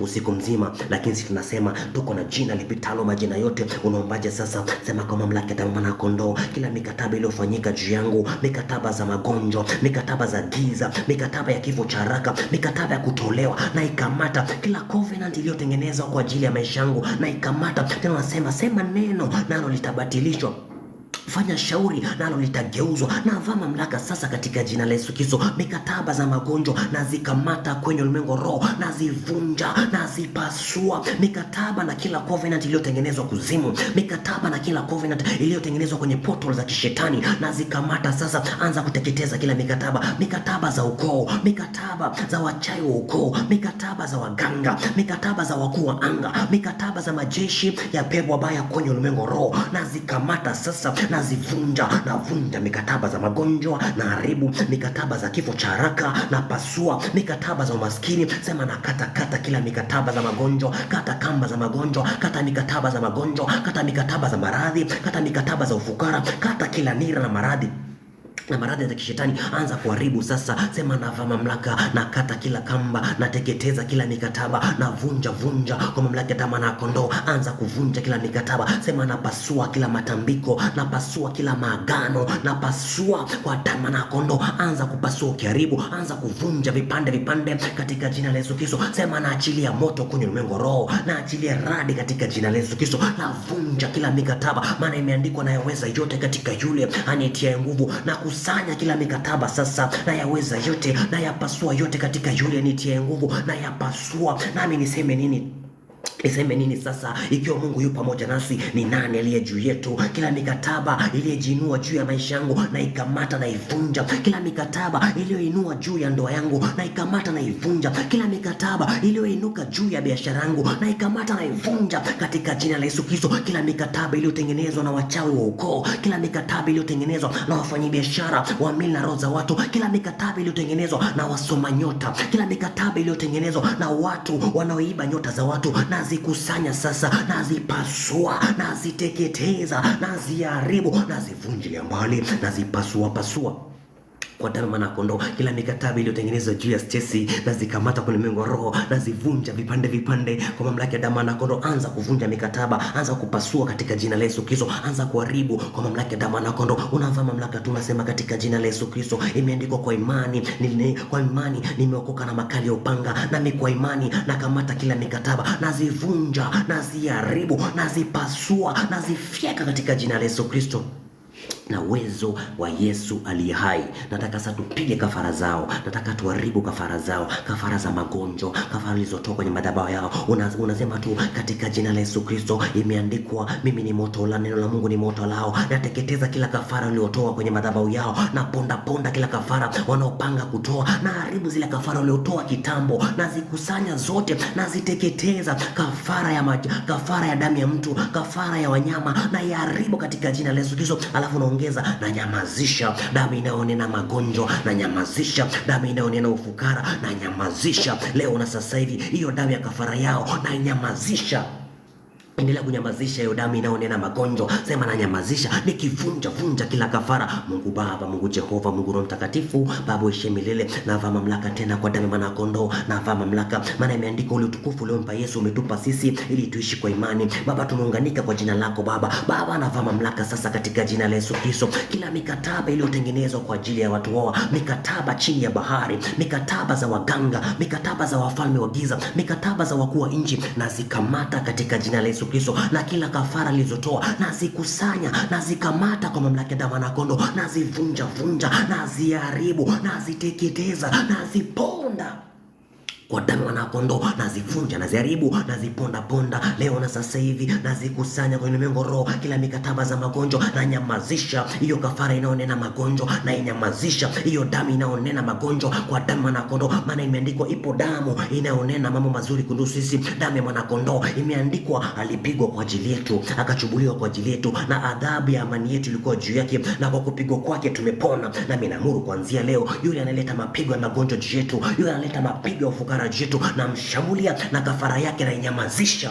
kwa mamlaka ya damu na kondoo. Endelea kunyamazisha kafara zao, endelea kuponda kafara zao kwa damu mwanakondoo. Sema na nyamazisha kafara inayonena magonjwa, na nyamazisha, na zima moto wao wa madhabahu, na zima katika jina la Yesu Kristo. Sema zimika hiyo moto yao wa madhabahu, na inyamazisha na izima kwa mamlaka ya damu mwanakondoo. Alafu naanza kuomba tu, pale akapo shetani kwenye ndoa yangu, pale akapo shetani kwenye maisha yangu, pale akapo shetani kwenye biashara yangu, pale akapo shetani kwenye nafsi yangu, kwa mamlaka ya damu mwanakondoo, na kamata kiti chake cha enzi na kiharibu na kiteketeza kwa damu mwanakondoo. Pale akapo shetani kwenye ndoa, pale akapo shetani kwenye biashara, nafuata kiti chake cha enzi na kivunja na kipasua na kiharibu, maana imeandikwa, unajua napoishi mali kuna kiti cha enzi cha shetani, lakini mimi nalishika sana jina lako. Ni mahali Antipas mtumishi wako aliuliwa, lakini mimi nalishika sana jina lako, na ashambulia sasa mahali akapo shetani kwenye biashara, pale akapo shetani kwenye ndoa, pale akapo shetani kwenye afya, pale akapo shetani kwenye maisha yangu, nafuata kiti chake cha enzi na kibomoa, nikinyamazisha damu ya kafara yao kwa mamlaka ya damu mwanakondoo, nikivunja na kafara zao katika jina la Yesu, nikiteketeza maovu yao kwa mamlaka ya damu mwanakondoo katika jina la Yesu Kristo na uwezo wa Yesu aliye hai. Unaanza kuomba tu, kila wae kwa upanga naye atakufa kwa upanga kwa damu ya mwanakondoo. Amenijia kwa uchawi, anza kuwajia kwa jina la Bwana. Amekujia kwa magonjwa, wewe wajia kwa jina la Bwana katika jina la Yesu Kristo. Unaanza kuomba tu, amenijia kuzuia ndoa yangu, nami namjia kwa jina la Bwana. Amenijia kuzuia maisha yangu, namjia kwa jina la Bwana. Amenijia na magonjwa, amenijia na ufukara, amenijia kuzuia huduma yangu, nami namjia kwa jina la Bwana. Namkamata, namfyeka, namkamata, nampasua, na wakamata na waponda katika jina la Yesu Kristo kwa mamlaka ya damu mwanakondoo. Anza kuajia kwa damu ya mwanakondoo. Daudi akasema, umenijia kwa upanga, umenijia kwa fumo, nami nakujia kwa jina la Bwana. Na unawaambia tu kwa mamlaka ya damu mwanakondoo, ewe mchawi, umenijia na magonjwa, na kujia kwa jina la Bwana, na kukamata kwenye ulimwengu roho, na kuvunja na kupasua na kufyeka na kuteketeza kwa damu ya mwanakondoo, na kuharibu katika jina la Yesu Kristo. Na kujia kwa damu ya mwanakondoo, na kujia kwa moto lao, na kujia katika jina la Yesu Kristo, na kutundika na kupasua na kufyeka na kusambaratisha kwa mamlaka ya damu mwanakondoo. Unaanza kumwambia tu, katika jina la Yesu Kristo, uliyekuja kufunga ndoto zangu, uliyekuja kufunga maisha yangu, na kujia kwa moto wa damu ya mwanakondoo na kupasua. Unaanza kumpasua, unaanza kumwambia, achia sasa, achia nafsi yangu, achia biashara yangu, achia mwili wangu, achia roho yangu, achia kazi zangu, achia ndoa, achia uzazi wangu, achia sasa. Anza kumwambia sasa, umenijia kwa magonjwa na kupasua, achia maisha yangu. Umenijia kwa ufukara na kupasua, achia na kazi yangu kwa damu mwanakondoo. Anza kumwambia achie sasa, anza kumwambia achie. Ni wakati sasa wa kuachia sasa kwa damu mwanakondoo, ni wakati wao wa kuachia. Unaomba tu katika jina la Yesu Kristo, umenijia kwa magonjwa na kuvunja vipande, achia afya yangu. Umenijia kwa kunichelewesha na kupasua vipande, achia maisha yangu, achia ndoa yangu, achia nyota katika jina la Yesu Kristo. Maana imeandikwa katika jina, nilitaka kuja kwako mara ya kwanza, lakini ukanizuia. Nami nakuamuru, baraka yangu ilitaka kuja kwangu mara ya kwanza, ukanizuia wewe na kukamata na kupasua. Achia sasa, anza kumwambia sasa, anza kuambia sasa, achia na maisha yangu, achia na kazi yangu, achia na nyota yangu, achia katika jina la Yesu Kristo. Alafu unawaambia, inukeni enyi malango ya milele, mfalme wa utukufu napata kuingia sasa. Mfalme wenye nyota napata kuingia, mfalme wenye nguvu napata kuingia. Unaanza kuambia, amekaa pale miaka mingi, ameshikilia nyota, unamuinua. Sema katika jina la Yesu Kristo, inukeni enyi malango ya milele, mfalme wa utukufu pata kuingia. Na wainusha na waondoa na wadondosha. Achia maisha yangu, achia kazi yangu, achia ndoa katika jina la Yesu Kristo leo na sasa hivi. Na washambulia, achia biashara yangu, achia nyota yangu, achia maisha yangu, achia.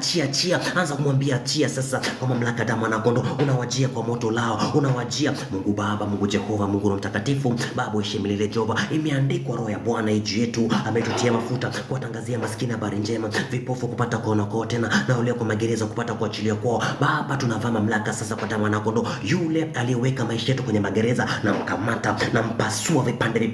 Yule aliyeweka ndoa zetu kwenye magereza, na mkamata na mpasua katika jina la Yesu Kristo. Yule aliyeweka kazi kwenye magereza, na mkamata kwenye ulimwengu roho, na mfyeka na msambaratisha kwa damu ya mwanakondoo. Maana imeandikwa, inukeni enyi malango ya milele, mfalme wa utukufu apate kuingia. Nami nakusanya malango yote ya milele, nakusanya malango yote ya magonjwa, nakusanya malango yote, na yabongorosha chini kwa damu ya mwanakondoo, na yavunja kwa mamlaka ya damu na kondoo, na yapasua vipande vipande kwa damu na kondoo na uwezo wa Yesu aliye hai. Nataka sasa tuvunje ndoa za kishetani. Kuna watu wamefundishwa ndoa za kishetani, sisi tunazikusanya tu kwenye ulimwengu wa roho. Unasema katika jina la Yesu Kristo, kila ndoa ya kishetani walionifungisha, waliofungisha nafsi yangu, waliofungisha roho, wakafungisha mwili, na zikamata kwenye ulimwengu wa roho, na zivunja vipande vipande katika jina la Yesu Kristo, na kila pete ya uchumba na kila mikataba na watoto wote wa kishetani ambao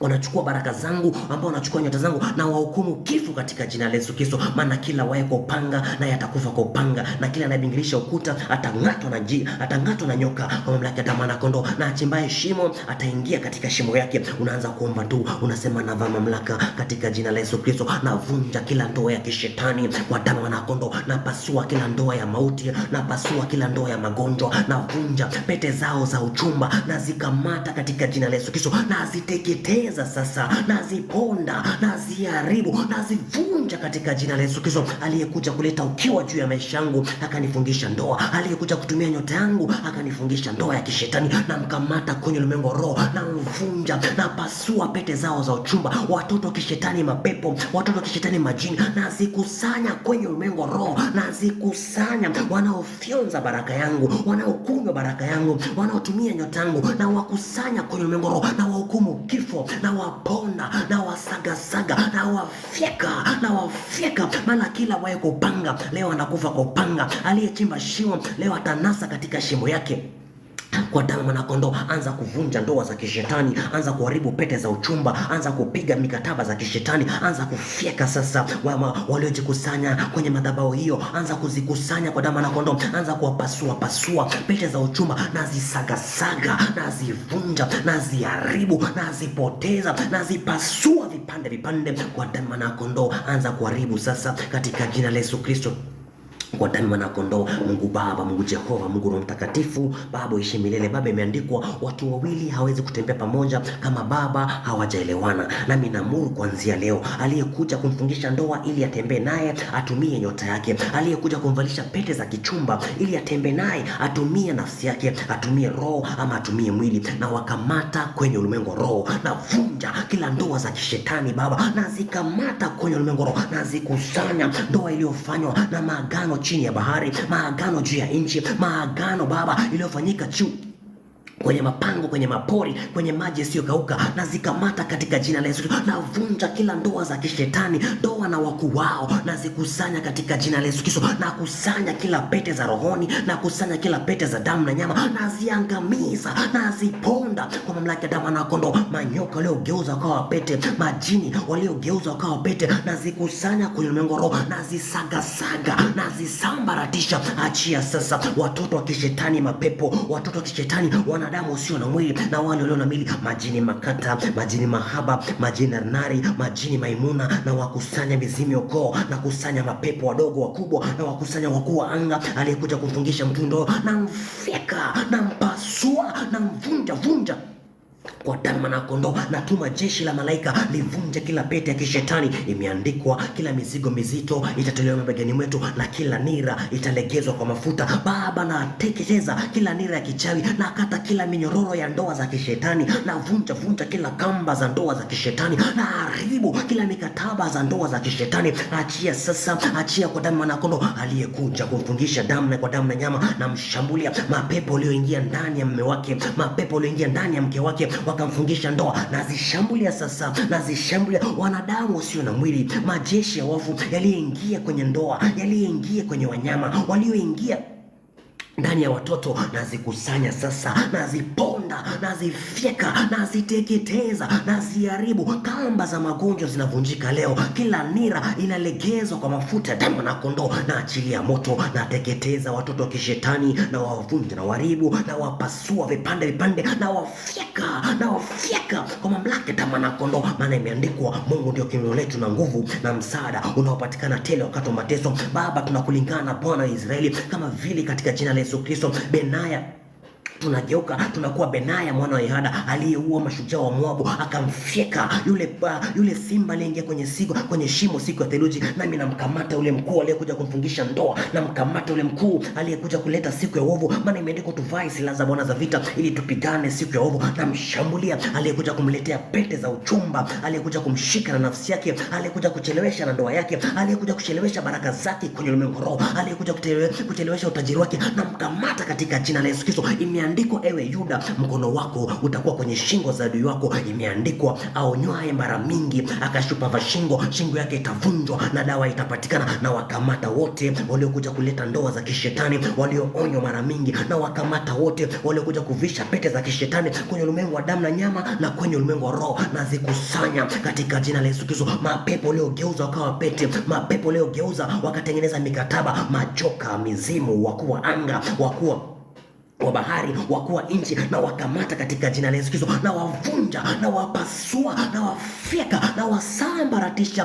kwa damu na kondoo. Maana imeandikwa, malaika wa Mungu fanya matuo kuwalinda wale wanaokuabudu. Na amuru malaika wa Mungu aanze kufanya matuo sasa, akikatakata kila pete, akiharibu watoto wa kishetani, mapepo, majini, na wafyeka katika jina la Yesu Kristo. Binadamu asiye na mwili aliyeingia ndani ya mwili, na kushambulia na kuvunja katika jina la Yesu Kristo na uwezo wa Yesu aliye hai. Nataka tujenge madhabahu, nataka tujenge new altars za nguvu, za wokovu, za mamlaka tena, za kushinda tena. Kumbuka imeandikwa, mahali nitakapokanyaga na wayo ya miguu yangu nitapamiliki. Unaombaje sasa? Unasema mimi ndio mwamba, unajitaja tu, mimi Angela ndio mwamba, mimi Alex ndio mwamba ambaye hekalu la Bwana limejengwa na malango ya kuzimu haitonifikia mimi. Imeandikwa, nikumbuke mwamba niliyotwaliwa, nimetolewa kwa mwamba usiotikisika, nami najenga madhabahu mapya juu ya maisha yangu. Najenga madhabahu ya nguvu katika jina la Yesu Kristo. Najenga madhabahu isiyotingishika kwa mamlaka ya damu na kondoo. Maana imeandikwa, ameweka jiwe la pembeni juu ya Sayuni, nami naweka jiwe la pembeni la madhabahu ya Bwana katika jina la Yesu Kristo. Nageuka na kuwa Gideoni wa leo, naweka madhabahu ya chuma, naweka madhabahu ya ngome imara. Maana imeandikwa, mimi ni mji wenye boma, mimi ni ukuta wa shaba, mimi ni malango ya chuma. Najenga madhabahu ya damu na kondoo, najenga madhabahu ambayo adui atafikia.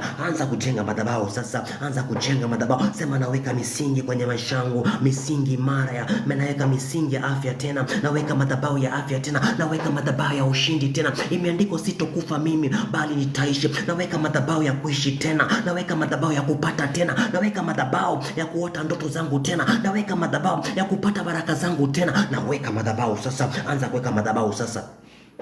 Anza kuweka madhabahu, anza kuweka madhabahu mapya katika jina la Yesu Kristo. Baba, najenga madhabahu mapya juu yangu, najenga madhabahu juu ya watu hawa, najenga madhabahu juu ya nafsi zao. Unaomba tu, najenga madhabahu mapya damu na kondoo juu ya roho yangu, najenga madhabahu juu ya akili yangu, najenga madhabahu juu ya biashara yangu, najenga madhabahu juu ya watoto wangu, najenga madhabahu juu ya generation yangu, madhabahu ya damu na kondoo, madhabahu isiyotingishika kwa mamlaka ya damu na kondoo. Ukijenga madhabahu leo, nataka tukamate sasa. Biblia inasema, nimekutangulia, nimesawazisha milima, nimevunja mapigo ya shaba, nimevunja malango ya chuma, nimekupa hazina za gizani na mali iliyofichwa mahali pasiri. Leo nataka tukusanye hiyo mali sasa. Hiyo mali mabini, ile mali imepatikana nyota yako, nataka tuikusanye sasa, tuirudishe kwenye turudishe kwa mtu ambaye anafaa kupata, mwenye haki. Unasema, katika jina la Yesu Kristo, kwa mamlaka ya damu na kondoo, imeandikwa, utanipa hazina za gizani na mali iliyofichwa mahali pasiri. Baba, naiendea Baba mali ilipo, naikusanya, narudisha chochote ambacho kilitumika na nyota yangu, nairudisha katika jina la Yesu Kristo. Na waambia, achia nyota yangu, achia baraka zangu kwa mamlaka ya damu na kondoo. Anayezuia na mkambata, mfyeka. Nachukua hazina za gizani na mali iliyofichwa mahali pasiri, nachukua mali iliyolazwa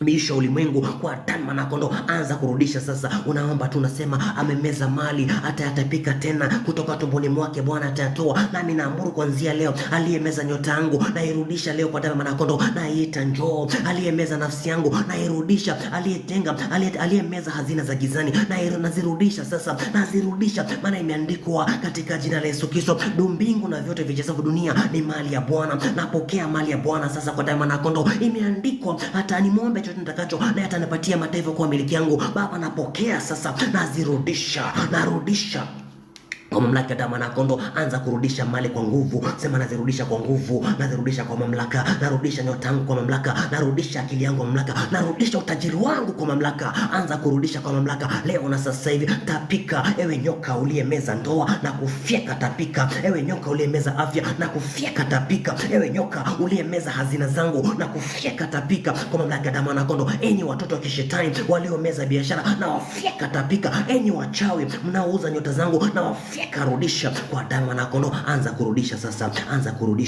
kurudisha mali yako sasa. Sema narudisha juu ya anga, narudisha nyota yangu, narudisha maisha yangu, narudisha afya yangu, narudisha vyote vilivyoibiwa kwangu. Na vita njoo, nafsi yangu njoo, maana imeandikwa watu wao waliolibiwa na kutekwa, wamenaswa kwenye magereza, wamewekwa kwenye mashimo, wamekuwa mawindo, hakuna aitaye wala hakuna okoaye. Leo nasimama kama kuhani wa Bwana kuvunja, kuharibu, kuteketeza, kupanda na kujenga. Ila kwa sasa naita nyota yangu njoo. Imeandikwa kwa mamlaka ya damu na kondoo, utamponya na majeraha yake na utarudisha afya yake. Narudisha afya yangu sasa, narudisha nyota yangu. Ulituma neno kuwaponya watu wake na kuwatoa kwenye mangamizi, nami nalituma neno lilete nyota yangu leo na sasa hivi kwa damu na kondoo. Katika jina, anza kurudisha mali, rudisha nyota yako, rudisha kazi yako, rudisha maisha yako, rudisha sasa kwa damu na kondoo. Anza kila kitu kirealign tena, unarudi katika jina la Yesu Kristo. Sema kwa damu na kondoo, kila roho kunichelewesha na mpasua, narudisha maisha yangu kwenye hatima yake. Anayekuja kuzuia ndoto zangu na mpasua, narudisha na maono yangu kwa mamlaka ya damu na kondoo. Anza kumwambia achia masomo yangu, achia kazi yangu, achia katika jina la Yesu Kristo. Masomo yangu njoo katika jina la Yesu. Nalituma neno, akili yangu njoo, kazi yangu njoo katika jina la Yesu Kristo. Maana mimi ni kuhani juu ya mataifa, kuvunja, kuharibu, kuteketeza, kupanda na kujenga kwa damu na kondoo. Anza kurudisha sasa.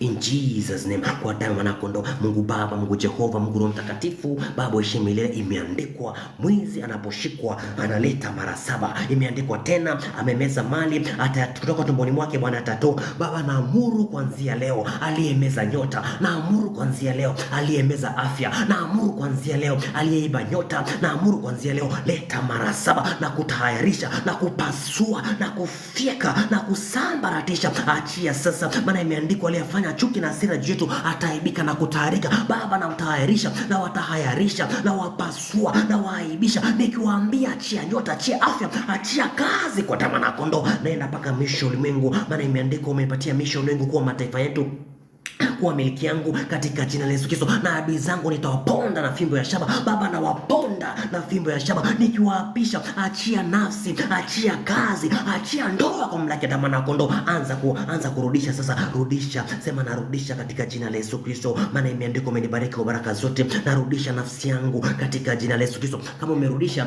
ziko kwenye ulimwengu roho, kama umerudisha ziko kwenye ulimwengu roho, nataka tuzilazimishe zidhirike kwenye ulimwengu wa damu na nyama. Hayo ni maombi mengine. Unasema katika jina la Yesu Kristo, kwa mamlaka ya damu na kondoo, baraka zangu zote zilizokwama kwenye ulimwengu wa roho, baraka zangu zote zilizokwama kwenye ulimwengu wa roho, na zilazimisha zianze kudhirika sasa. Wakuu wa anga, wakuu wa bahari, wakuu wa nchi, mapepo, majini, wachawi, madevil worshiper na wakala wote wa kuzimu wanaozuia baraka yangu isidhirike kwenye ulimwengu wa damu na nyama, na wakamata katika jina la Yesu Kristo, na wafyeka lile giza ambalo wameweka juu ya ndoa yangu, lile giza ambayo wameweka juu ya nafsi yangu, na iondoa na ipasua, na lazimisha baraka zangu zidhirike kwenye ulimwengu wa damu na nyama. Maana imeandikwa, Paulo akasema, kwa jinsi ya mwili nalipigana na hayawani wa Efeso, nami kwa jinsi ya mwili na wakamata hayawani wa angani, nami kwa jinsi ya roho na wakamata mizimu ya familia inayozuia baraka yangu, na ipasua na ifyeka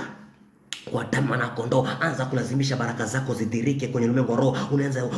Unaweza kuomba tu, sema na watuma malaika walete nyota yangu, na mtuma malaika ashindane na wakuu wa anga, na mtuma malaika ashindane na ule mkuu anayezuia ndoa, alete ndoa yangu, ashindane na ule mkuu anayezuia afya, alete afya yangu, ashindane naye, ampasue vipande vipande katika jina la Yesu Kristo. Na wageuza malaika wanakuwa moto, wateketeze kila anga ya giza, yateketeze kila makwazo yaliyowekwa kwenye ulimwengu wa roho ya kuzuia baraka yangu, ya kuzuia provision yangu, ya kuzuia ndoa yangu, ya kuzuia nyota, na lazimisha katika jina la Yesu Kristo. I make them compelled by the blood of Jesus. Na lazimisha baraka zangu zidhirike kwenye ulimwengu roho, maana imeandikwa, hapa duniani nitapata mara 100 na mbinguni ni ufalme wa milele katika jina la Yesu Kristo. Imeandikwa, kumbukeni rehema za Yesu za Abrahamu za Yesu Kristo alipowekwa msalabani, akavunja laana zote za Torati ili sisi kwa njia ya imani tupate baraka za Ibrahimu. Yule anayezuia baraka zangu kwenye ulimwengu wa damu na nyama, na mkamata na mfyeka katika jina la Yesu Kristo, na lazimisha baraka yangu idhirike kwenye ulimwengu wa damu na nyama katika jina la Yesu Kristo na uwezo wa Yesu aliye hai. Nataka tuweke ulinzi sasa. Tunaanza kuweka ulinzi. Unasema kwa mamlaka ya damu na kondoo, imeandikwa nyumba ikilindwa na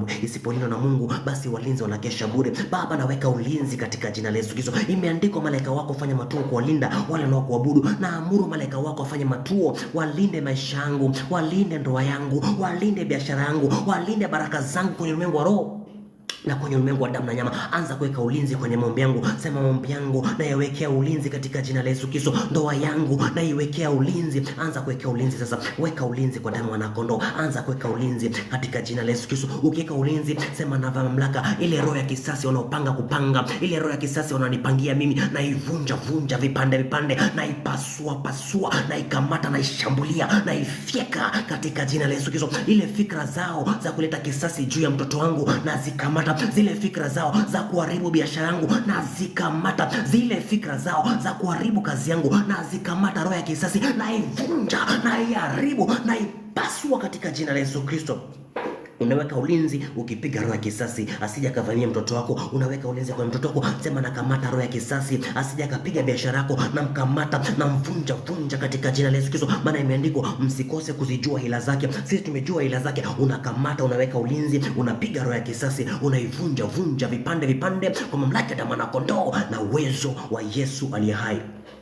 Mungu Baba, Mungu Jehova, Mungu Roho Mtakatifu, Baba uishi milele Jehova, tunajitakasa tena kwa damu na kondoo. Tunatakasa maombi yetu Baba, tunageuza maombi yetu Baba inakuwa moto. Tunageuza majibu ya maombi yetu inakuwa moto. Tunaagiza malaika wako Baba walete majibu yetu kwa wakati. Ila kwa sasa nakamata kila madhabahu, ila kwa sasa nakamata kila mikataba, nakamata kila kafara iliyotolewa kwa ajili ya wao, nakamata kila wakuu waliojikusanya kwa ajili ya anga, kwa ajili ya bahari, kwa ajili ya nchi, na wakamata katika jina la Yesu Kristo. Nakamata kila mikataba yao, nakamata kila magano, nakamata na wasaidizi wao, na wakamata wote. Maana imeandikwa ufalme wao nitawafunga kwa pingu za chuma. Imeandikwa tunayaweza yote katika yule atutie nguvu. Na wafunga sasa katika jina la Yesu Kristo, na wapasua, na amuru ardhi ifunguke iwameze wangali hai. Maana imeandikwa Mungu alisababisha moto kuu ikawalamba makuhani 250. Na mimi naamuru kuanzia leo, Mungu nasababisha moto katika kila wachawi, nasababisha moto, ardhi ifunguke imeze waganga na madhabahu yao, ardhi ifunguke imeze wachawi na madhabahu yao. Maana imeandikwa silaha zao itatumika kama kuni, yani kigao na ngao, kwa muda wa miaka 7. Na kamata silaha zao za kurogea usiku, na kamata vioo vyao, na kamata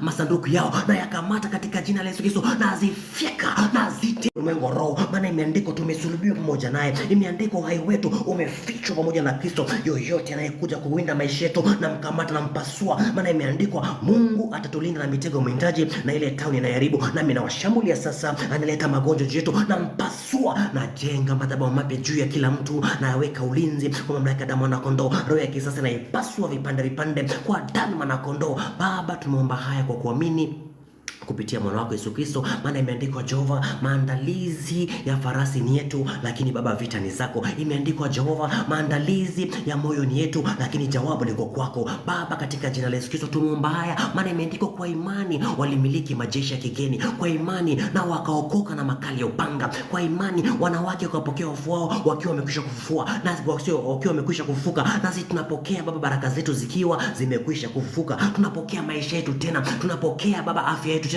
ikiwa imekwisha kufufuka. Imeandikwa kwa imani wengine wakakataa kukombolewa ili wakombolewe kwa njia iliyo bora zaidi. Baba, sisi tunakombolewa kwa njia iliyo bora zaidi. Tunaweka ulinzi leo na sasa hivi Baba kwenye ulimwengu wa roho na kwenye ulimwengu wa damu na nyama. Tunamiliki kwa wakati. Maana imeandikwa karama nzuri na vyote vilivyo vizuri vinatoka kwako Baba uliye juu, ambaye wewe ni Baba wa mianga, ambaye Baba ubadiliki na kivuli chako hakigeuki. Baba, tunapokea mema yaliyotoka kwako, tunapokea rehema na fadhili zako, maana ni za milele. Imeandikwa mtetezi wetu hai katika jina la Yesu Kristo, kwa damu na kondoo. Tunapiga roho ya aibu, tunapiga roho Baba ya kifo, tunavunja roho ya kukosa, tunapasua katika jina la Yesu Kristo. Maana maombi ya mwenye haki yanafaa sana akiomba kwa bidii. Baba, tumeomba haya machache, tunaamuru Roho Mtakatifu Baba atuombee mahali hatujaweza tunaweza kuomba, maana imeandikwa yeye utuombea kwa kuugua. Imeandikwa tusimhuzunishe, maana ambaye kwake tumewekwa alama za wokovu leo na hata milele. Yes, in Jesus name tumeomba haya kwa kuamini. Amen.